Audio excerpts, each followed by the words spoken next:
Mamang Kuya Kim, itong araw na to ay napaka-importante kasi it's either si Kimberly ay sasabak na sa hamon ng kampiyon or si RJ naman or mapapalitan siya kay RJ.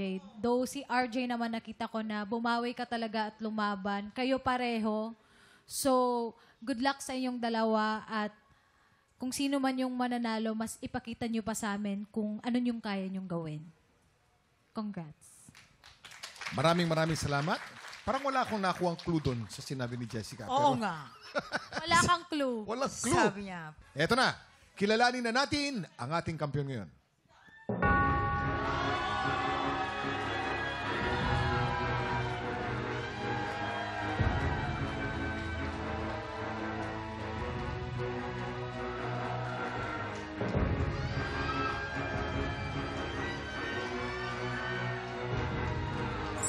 Kimberly, 11 stars!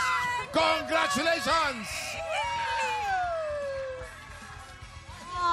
Congratulations! Meron ka na 70,000 pesos! Wala! Pinaiyak nyo! Lagot kayo! Kuya Jason! Kuya Jason naman! Jason, sinuntok mo, Ano no? ka, Kimberly? Ayan, inaawakan yung dito sa gilid! Kimberly, meron ka na 70,000 pesos! Siyempre, si Kimberly is emotionally overwhelmed sa kanyang Oh, yeah. pagkapanalo. Bakit? Ano gusto mo sabihin, Kimberly? Ba't ka ba naiyak, Kimberly? Speechless ako. Yan.